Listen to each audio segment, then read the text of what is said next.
সবার কি অবস্থা? আজকে আমাদের প্রশ্ন ব্যাংক সলিউশনের প্রথম ক্লাস। আজকে তোমাদেরকে আমি কৃষিগুচ্ছ ভর্তি পরীক্ষা 2023-24 হার ম্যাথ অংশে যা ম্যাথ ছিল আমরা সবগুলো আজকে প্র্যাকটিস করব। তো চলো আমরা ম্যাথগুলো সলভ করি। যেমন আমরা যদি প্রথম এখানে ম্যাথটা দেখি, প্রথম ম্যাথ এখানে কি বলা আছে? একটা ম্যাট্রিক্স এ, একটা ম্যাট্রিক্স হচ্ছে বি।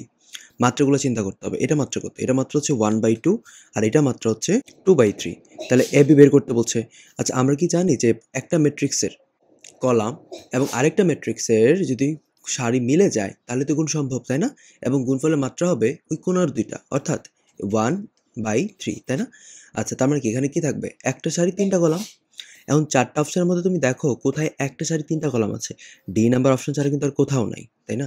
আর এগ্রি গুচ্ছ ভর্তি পরীক্ষার যে প্রশ্নগুলো দেয় সেখানে কিন্তু এরকম কোনো প্রশ্ন দিবে না যেটার কোনো উত্তর নেই, বুঝছো? তাহলে আমরা কিন্তু ম্যাথটা সলভই করি নাই।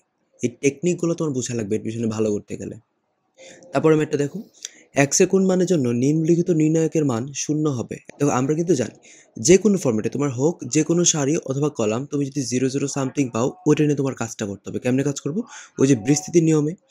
আচ্ছা, আমরা কিন্তু পড়ে আসছিলাম এটি ছিল প্লাসের ঘর, এটি ছিল মাইনাসের ঘর, এটি ছিল প্লাসের ঘর। এটিকে মাইনাস প্লাস মাইনাস, এটা কিন্তু প্লাস মাইনাস প্লাস, তাই না? যদি আমরা নিচেরটা সাপেক্ষে বিস্তৃতি করি তাহলে জিরোর জন্য কিন্তু জিরো আসতেছে, পরে মাইনাস সাইন দিব, জিরোর জন্য কিন্তু আবার জিরো আসতেছে, পরে প্লাস, দেন -5 রেখে নিয়মটা কি ছিল? এইটা ভ্যানিশ, তাই না? দেন কি এইটা গুণ মাইনাস এটা, তাহলে ওই গুণ যদি আমরা করি x² - 3x পেয়ে যাবো, যা মান হচ্ছে 0 ধরতে পারি আমরা। তার মানে কি x² - 3x = 0, অর্থাৎ x কমন নিলে x - 3 থাকবে। তো আমরা x এর মান দুইটা বলতে পারি, 0 এবং 3। আশা করি বুঝছো ম্যাথটা। এখন দেখো, ল্যামডার মান কত হলে এই দুইটা রেখা পরস্পর লম্ব হবে? আমরা লম্ব হওয়ার ক্ষেত্রে দুটো সরলরেখার বেসিকে আমরা শিখছিলাম দুইটা রেখা ঢালে গুণফল কি হয়ে যাবে? অলওয়েজ -1। আর যদি বলে দুইটা রেখা পরস্পর সমান্তরালে আছে তাহলে ওই ক্ষেত্রে আমরা কি শিখবো? ঢাল দুইটা সমান। এখন কোনটা গ্রহণযোগ্য? যেহেতু লম্ব বলছে এটা। এবং তুমি শিখো যে ঢাল বের করার শর্টকাট কি তোমাদের মনে আছে? দেখো, একটা সরলরেখা যদি আদর্শ রূপে থাকে কি হবে? আদর্শ রূপ বলতে বোঝায় ax + by + c = 0, অর্থাৎ এক পাশে 0 বাকি সবগুলো এক পাশে। ওই ক্ষেত্রে ঢাল বের করার শর্টকাটটা ছিল -x এর সহগ বাই y এর সহগ, বুঝা গেছে? তাহলে এক্ষেত্রে আমরা বলতে পারি এমন যদি চিন্তা করি তাহলে কিন্তু চলে আসতেছে 3/4। আশা করি বুঝছো। আর m2 চিন্তা করলে -4/λ। এখন তুমি যদি দুইটা ঢাল গুণ দিয়ে দাও তাহলে আমরা গুণফলটা কি পাবো?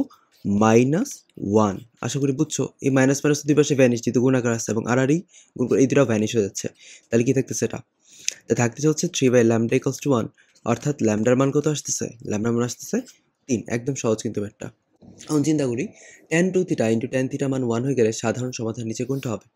আমরা tan 2θ বলতে কিন্তু বুঝি এটা 2 tan θ by 1 minus tan square theta, কিন্তু আমরা জানি সূত্র, এবং tan θ আমি তার পাশে লিখে দিলাম। তাহলে আলটিমেটলি কি থাকতেছে এটা? 2 tan square theta by 1 minus tan square theta equals to কিন্তু 1।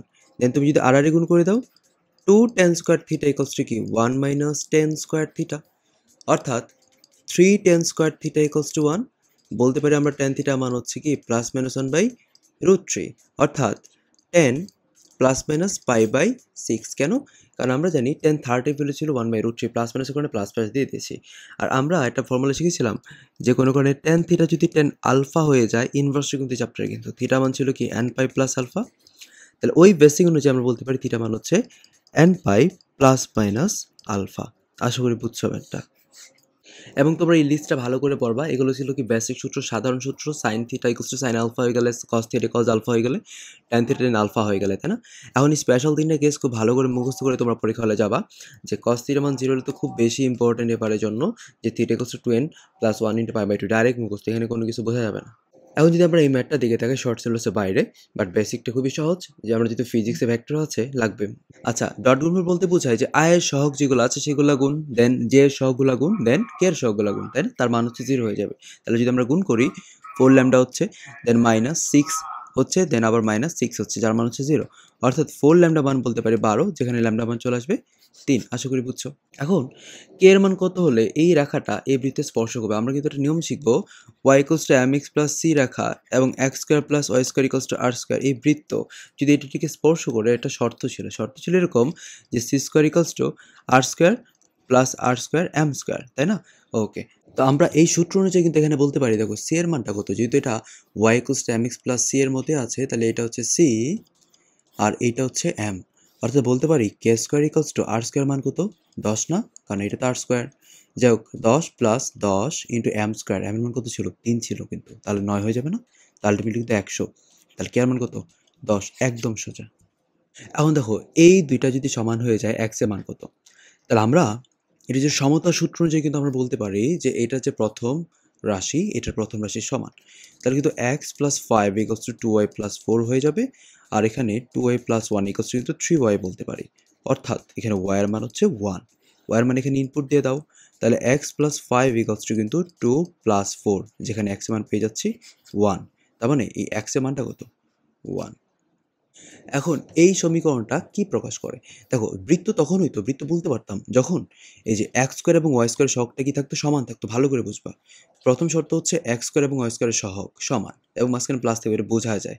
যাই হোক, এবং আরেকটা শর্ত ছিল এক্সও এখানে থাকতে পারবে না। আচ্ছা, এখন এগুলো কি সমান? না। তার মানে সেটা কি? একটা উপবৃত্ত। বোঝা গেছে? এখন অধিবৃত্ত শর্ত কি ছিল? জাস্ট এখানে একটা মাইনাস থাকবে। আর পরাবৃত্ত চিহ্ন কি হবে? পরাবৃত্ত চিহ্ন উপায় হচ্ছে দুইটা চলকের মধ্যে একটা দ্বিঘাত থাকবে, একটা একঘাত থাকবে। বুঝছো? একটা পাওয়ার 2, একটা পাওয়ার হচ্ছে 1। এখন এই জটিল রাশিটার আর্গুমেন্ট কত? আমি তোমাকে বড় করে করাবো না, আমি তোর টেকনিক শেখাই দেবো। দেখো এটা কোন কোয়াড্রেন্ট? মাইনাস মাইনাস, তার মানে কি থার্ড কোয়াড্রেন্ট। বোঝা গেছে? এই পর্যন্ত তো বুঝো। যদি না বুঝো তাহলে চিন্তা করি, এটা কি প্লাস প্লাস, এটা কি বলো তো? এটা হচ্ছে মাইনাস প্লাস, এইটা কি মাইনাস মাইনাস, এটা হচ্ছে প্লাস মাইনাস। আশা করি এতটুকু বুঝো কোয়াড্রেন্ট হিসাবটা। এখন এটাকে যদি আমি ভাঙাই তাহলে এক্স এর মান কিন্তু এখানে বলতে পারি -2, ওয়াই এর মান হচ্ছে কি -2। কি ফর্মেট আসছে? ওই z equals to x plus i y compare করে আর কি এক্স এর মানটা পাইছি। তাহলে ওই বেসিক অনুযায়ী কিন্তু এটা এই কোয়াড্রেন্টের একটা জটিল সংখ্যা। তাহলে এই কোয়াড্রেন্ট মানে কি 180 থেকে বেশি হবে, যেহেতু 90 করে প্রতিটা ঘর, তাই না? তাহলে 180 থেকে 270 পর্যন্ত কিন্তু রেঞ্জ। তাহলে এটা তো কোনোদিন হবে না, কারণ এটা মান কত? 60 ডিগ্রি ছিল। এটা কত? 120, এটাও হবে না। এটা কত? 45, এটাও হবে না। উত্তর কোনটা? এটা। আমি কোনো বড় টেকনিক তোমাকে শিখাইছি? না। এই টেকনিকগুলো তুমি যদি অ্যাপ্লাই করো দেখো 10 মিনিটও লাগবে না ম্যাথগুলো সলভ করতে। ওকে, এই ম্যাথটা আমরা একটু চিন্তা করবো। এই ম্যাথটা আসলে কীভাবে সলভ করা যায়? তুমি দেখো যে n সংখ্যক পদের যোগফল কত হবে? কোন টেকনিক আমরা শিখবো না। আমরা জাস্ট একটু বেসিক আইডিয়াগুলো অ্যাপ্লাই করবো।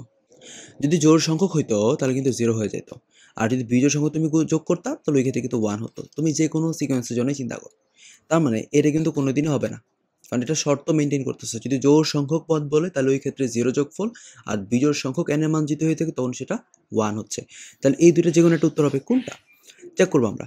যদি এখানে জোর বসাই, যেমন হাফ দিলাম, 1 মাইনাস -1 টু দি পাওয়ার 2 দিলাম। জোর বসালে কিন্তু 0 হইতো, দেখি 0 হয় কিনা। হাফ তো দিলাম। দেন এই যে -1 টু দি পাওয়ার 2 বলতে কি বোঝায় বলো তো? আচ্ছা, -1 এর উপর তোমার যদি জোর থাকে সেটা পজিটিভ 1 দিয়ে দেয়, তাহলে 1 - 1 হয়ে যাচ্ছে, অর্থাৎ 0, তাই না? আচ্ছা, এখন যদি আমি তোমার এখানে একটা বিজোড় সংখ্যা বসাইতাম, ওই ক্ষেত্রে খেয়াল করে দেখি কি আসে? 1 মাইনাস -1। কেন? কারণ -1 এর উপর তোমার যদি পাওয়ারটা বিজোড় হয় তাহলে ওই ক্ষেত্রে কিন্তু সে আবার নেগেটিভ মান দিবে। বুঝে গেছে? তাহলে ওই ক্ষেত্রে কিন্তু উত্তর পাচ্ছি আমরা কি? 1। তাহলে দেখো এই সূত্রে কিন্তু আমরা n এর মানটা যদি জোড় বসাই ওই ক্ষেত্রে 0 পাচ্ছি, এবং n এর মানটা কি বিজোড় বসালে কি পাচ্ছি আমরা? 1 পাচ্ছি। তাহলে উত্তর কোনটা? এটা। এটা কিন্তু শর্ট সিলেবাসের বাইরে, বাট একটু বেসিক থিওরি আইডিয়া করে কিন্তু পারা যায়। ওকে, কাজের পরিমাণ সবচেয়ে বেশি হবে যখন প্রযুক্ত বল এবং সরণের মধ্যে কোণের মানটা কত হবে? এটা কিন্তু ফিজিক্সের একটা বেসিক, বাট একদম সোজা।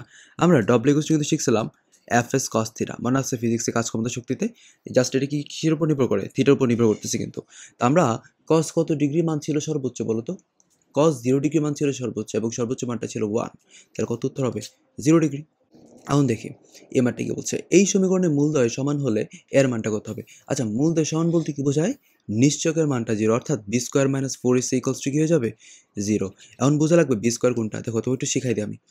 x square plus bx plus c equals to 0, এটা আদর্শ ইকুয়েশন ধরলাম। x এর দ্বিঘাতে পাওয়ার যেহেতু 2, তাহলে b কি ছিল? x এর সহগ। তাহলে ওই বেসিকে বলতে পারি যে 3 square minus 4ac equals to 0, অর্থাৎ 9 মাইনাস 16 ইকুয়ালস টু 0, অর্থাৎ এর মান হচ্ছে 9/16। এই ম্যাথটা না একটু বড় করে করা হচ্ছে সবচেয়ে বেটার। একদম শর্টকাট শেখা যাবে না, শর্টকাট আসলে নাইও। তুমি যদি এটা একবার ডিডেক্স করো, তো ইউভি ফাংশন আছে ডিডেক্স চ্যাপ্টার ম্যাথ, আশা করি তোমরা এটা জানো কীভাবে করে। আমি তোকে শিখাই দিই। প্রথম হচ্ছে ইউকে রেখে ভি ডিডেক্স করতে হবে, লন এক্স হচ্ছে 1/x। দেন লন এক্স রেখে ডিডেক্স করলে কিন্তু 3x স্কোয়ার হয়। এই পর্যন্ত কিন্তু সবাই কম বেশি জানি আমরা। তাহলে কাটাকাটি করলে কিন্তু এটা x square plus 3x square loan x আসতেছে। এখন আমরা এটার y2 করবো, মানে দ্বিতীয় অন্তর হচ্ছে। তাহলে কি আছে এটা? 2x। আর এখানে 3কে বাইরে রেখে তুমি যদি x স্কোয়ারকে রাখো তাহলে 1/x, আবার ইউভি ফর্মেটটা ln x 2x। আশা করি বুঝছো। না বুঝলে আমাকে নক দিবা, সমস্যা নেই। দেখো কাটাকাটি করলাম, তাহলে কি থাকতেছে? 3x plus 6x ln x, তাহলে ওই ক্ষেত্রে থাকতেছে কি এটা 5x plus 6x ln x। তাহলে y3 মানে কি এটা আরেকবার ddx, তাহলে 5 প্লাস 6কে বাইরে রাখো, x-কে রেখে এটা করলে 1/x, দেন ln x-কে রেখে x এর করলে 1। তার মানে কিন্তু খেয়াল করে দেখো এটা একটা ভ্যানিশ, তাহলে কিন্তু 11 চলে আসতেছে আর এখানে 6 ln x আসে। তাহলে y4 মানে কি লাস্টের বারটা করতে বলছে, তাই না?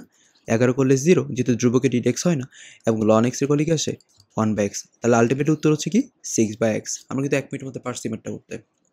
এখন এই বক্ররেখার এত বিন্দুর ঢাল কত? সবসময় মনে রাখবা একটা বক্ররেখা তোমাকে দেওয়া আছে এবং এই বক্ররেখার ঢাল বের করতে বললে সেটার প্রথম হচ্ছে ddx-টা বের করতে হবে। তাহলে d/dx যদি আমরা বের করতে চাই তাহলে কি আসতেছে এটা 6x + 2, দেন আমার কিন্তু d/dx-টা হয়ে গেছে। তারপর জাস্ট এই বিন্দুতে এই ঢালটার মান কত সেটাই হচ্ছে উত্তর। তাহলে কত 2,0 এখানে বসায় দাও। তাহলে এখানে তো 0 বসানো যাবে না, কারণ এখানে তো y ফাংশন নাই, তাহলে শুধুমাত্র 2টা এখানে বসবে। তাহলে 6 × 2 বলতে কি বুঝি 12, আর 12 আর 2 মিলে কত হয় 14। আশা করি বোঝা গেছে। এখন এই ম্যাথটা খুব ইন্টারেস্টিং, এটা একটা মাইনাস হবে আর কি। যাই হোক, দেখো আমরা যদি উপরে কোনো কারণে e⁴x-টা কমন নেই, তাহলে প্রথম রাশিতে কিন্তু e⁻x থাকতেছে এবং এটা কিন্তু e⁻−x থাকতেছে। এই লাইনটা তুমি যদি বুঝো ম্যাথ একদম সোজা। কেন? তুমি যদি এখানে e⁴x-টা কমন নাও, এখানে তো 3x ছিল, তাহলে তো নেগেটিভ দিকে তোমার একটা যোগ দেওয়া লাগবে, নাহলে তো মিলবে না। খেয়াল করো তো, তুমি উল্টাভাবে ভাঙ্গায় যাও যদি না বুঝো। e⁴x × e⁻x এটা মিললে কি হয়? এটা মিলে হয় e⁴x - x, অর্থাৎ e⁴ তো হচ্ছে, তাই না? আর নিচে e⁻x প্লাস e⁻−x তুমি রাখো, দেন এটা একটা ভ্যানিশ, তাহলে আলটিমেটলি কিন্তু এটাই থাকতেছে 4x। এখন e⁴x এর ইন্টিগ্রেশনটা কি? চিন্তা করতে হবে, e⁻x এর ইন্টিগ্রেশন ছিল e⁻x, তাহলে এটাও কিন্তু ওই ফর্মেটে আছে, তাহলে e⁻x তো আমি লিখলাম, এটা কি x না। এখন ইন্টিগ্রেশনের নিয়ম ছিল যেটা x না তাকে ddx করে ভাগ দেওয়া লাগবে, এবং 4x এর ddx হচ্ছে কি 4, তাহলে এটা হচ্ছে উত্তর। বুঝে গেছে? আমাদের নিয়ম শিখাই দিই, ddx of nx মানে কি? দেখো আমি যে বিষয়গুলোর অন্তরীকরণ করব, এই চলকের পাওয়ার তোমার যদি 1 থাকে, উত্তর হয়ে যাবে শুধুমাত্র এই সহগটা। বুঝে গেছে? এটা মাথায় রাখবা। এই ম্যাথটা একটু খেয়াল করা লাগবে। দেখো এখানে যেটার উপর পাওয়ারটা থাকবে সেটাকে আমরা মেইন ফাংশন ধরবো এবং দেখতে হবে তার পাশে তার ddx-টা আছে কিনা। cos x এর ddx কিন্তু আমরা সবাই জানি -sin x, তো মাইনাসটা নাই। কেন মাইনাস নাই? ব্যালেন্স করে ফেলো মাইনাস দিয়া। আছে তো? ওকে। যদি আমি এরকম চিন্তা করি, তো f of x একটা মেইন ফাংশন ধরলাম যার পাওয়ার হচ্ছে n, এবং তার পাশেই তার ddx ফাংশনটা আছে। বুঝছো? তাহলে এটার উত্তর হয়ে যাবে, যাকে মেইন ফাংশন ধরছিলাম তার উপরে যে পাওয়ার ছিল, আমরা এইটাকে 1 বাড়ায় দিব এবং নিচেও হরে ওই সেমটাই লিখবো। বুঝছো? প্লাস c হয়ে যাবে। তাহলে এটার উত্তরটা কি হবে টেকনিক্যালি? তাহলে এটার উত্তর হবে মাইনাস তো ছিলই, মাইনাস cos 6x/6। বুঝছো? এবং আপার লিমিট কি ছিল π/2 আর লোয়ার লিমিট হচ্ছে 0। তাহলে আমরা কিন্তু -1/6টা বাড়িয়ে নিতে পারি। দেন একবার এখানে কি π/2 বসাবো। আচ্ছা cos 90 ডিগ্রি মান কত? 0 তো 0ই থাকবে, দেন মাইনাস দিলাম, cos 0 বসাবো।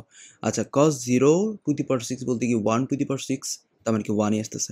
তা আলটিমেটলি উত্তর হচ্ছে কত? পজিটিভ 1/। ওকে। একটি গাড়ি ঘন্টায় 8 কিলোমিটার বেগে চলছে।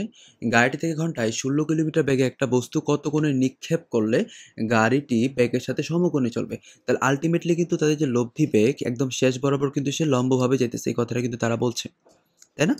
এবং আমি ধরলাম এটা হচ্ছে 8 কিলোমিটার পার আওয়ার ঘন্টায়, এবং বলছে কিন্তু এটা 16 কিলোমিটারে কিন্তু যাইতেছিল, তাই না?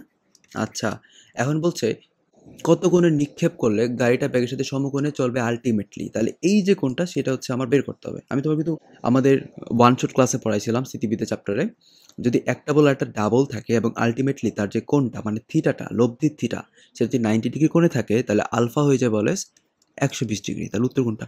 120 ডিগ্রি। ওকে, এই ম্যাথটা দেখো টেকনিক্যাল ম্যাথ, সহজ, আমরা শর্ট সিলেবাস বাইরে বলবো না। আর আমরা 9 কিন্তু পড়ছিলাম সূচকের সূত্রগুলোতে। আচ্ছা, এই 32কে আমরা লিখতে পারি 2⁵ লেখা যায়? দেখা যায়। তার মানে কি? আমরা যদি এই যে এখানে এবং এখানে এই দুটো যদি সমান হয়ে গেছে, তাহলে কি পাওয়ার দুটো কি হয়ে যাবে? সমান হয়ে যাবে না? ওকে। তাহলে বলতে পারি কিন্তু x + 3 = কিন্তু 5, অর্থাৎ x এর মান হয়ে গেল 2। তুমি x এর মানটা এখানে বসায় দেখো না কি আসে। তাহলে 3⁴ চলে আসতেছে। আর 3⁴ বলতে বোঝায় 81। তো এটা তুমি না বুঝো, তুমি চিন্তা করো এখানে কয়টা 3 আছে? 4টা 3 আছে। তাহলে 2টা 2 করে যাও। 2টা 3 এ 9 হচ্ছে, এখানেও 9 হচ্ছে। তার মানে কি 81 হচ্ছে, তাই না? একদম সোজা ম্যাথটা। ওকে, এই ম্যাথটা বলবো ফাংশনের ম্যাথ, বাট আমাদের তো বইয়ে নাই, তার মানে আমি পারবো না। দেখি পারি কিনা। g(2) এটা কিন্তু আলটিমেট টার্গেট, আমরা আগে কিছু বললাম না। আমরা এখানে দেখলাম ফাংশন বের করতে বলছে, যার ব্র্যাকেটে আবার ভিতরে কি ছিল? g(2) ছিল। তাহলে g(x) যদি এটা হয়ে যায়, তাহলে g(2) কি হচ্ছে? জাস্ট x এর জায়গায় আমরা এখানে 2 বসাবো, তাহলে আলটিমেটলি কিন্তু এখানে 5 হচ্ছে, তাই না? তো এটা কিন্তু আলটিমেটলি বের করতে বলছে f(5) এর মানটা। তাহলে f(x) যদি এটা হয়, তাহলে f(5) কি হবে? জাস্ট x এর জায়গায় আমরা কি বসাবো? 5 বসাবো। তাহলে আলটিমেটলি 25 + 4 বলতে বোঝায় 29। একদম সোজা ম্যাথটা ছিল। এখন এই ফাংশনের ডোমেনটা দিয়ে কতটুকু কঠিন একটা ম্যাথ। ওকে, এই ফাংশনটা রান করবে তখনই আসলে বাস্তবে রূপান্তর হবে যখন এই মানটা 0 অথবা 0 থেকে বড় হবে। কারণ রুটের ভিতরে কোনো মানই নেগেটিভ থাকে না। মানে 0 ছোট থাকে না। হয় 0 বা তার বেশি। তাহলে কি বলতে পারি শর্ত মতে? এই x 3 - x টা greater than or equal 0 must হইতে হবে, তাই না? তাহলে সেই ফাংশনটা রান করবে, বাস্তব হবে। তো আমরা এই ক্ষেত্রে কিন্তু বলতে পারি 3 গ্রেটার দ্যান ইকুয়াল x হয়ে যাচ্ছে। তার মানে x এর মানটা কি? লেস দ্যান ইকুয়াল 3, জাস্ট উল্টাই দিছি, সাইড চেঞ্জ করছি। ওকে, তাহলে x এর মানটা কি পাচ্ছি আমরা? 3 এর সমান। x এর মান কিন্তু পাচ্ছি আমরা 3 এর সমান অথবা 3 থেকে কিন্তু ছোট। তাহলে কিন্তু আমি 3 এর সমান কিন্তু বলতেছি। আমরা যদি এখানে রেঞ্জগুলো যদি বসাইতে চাই, আমরা কিন্তু ডান দিকে কিন্তু বড় মানটা দেই এবং বাম পাশে কি দেই? ছোট যে মানগুলো আছে, x এর মানগুলো হচ্ছে 3 এর থেকে ছোট। বাট কত পর্যন্ত সেটা তো বলে নাই। তাহলে মাইনাস ইনফিনিটি পর্যন্ত। বাট এখানে কিন্তু ডান পাশেরটা লিমিট তারা বলে দিচ্ছে 3। তো সেটি কি হবে? ক্লোজ ব্যবধি। আর এটা না, এটা তো একদম মাইনাস ইনফিনিটি পর্যন্ত যাইতে পারবে। তাহলে সেটাকে খোলা ব্যবধি হয়ে গেল। আশা করি বুঝছো উত্তরটা। তো এখানে আমরা মোটামুটি যে কটা ম্যাথ আসছিল তোমাদের 23-24 সেশনে এগ্রিগুচ্ছতে সবগুলো করানো হয়ে গেছে। তোমরা জাস্ট ভালো করে পড়ো। আমি পিডিএফ স্লাইডটা কমেন্ট বক্সে দিয়ে রাখবো। স্লাইডগুলো একটু চোখ বুলিয়ে যাও।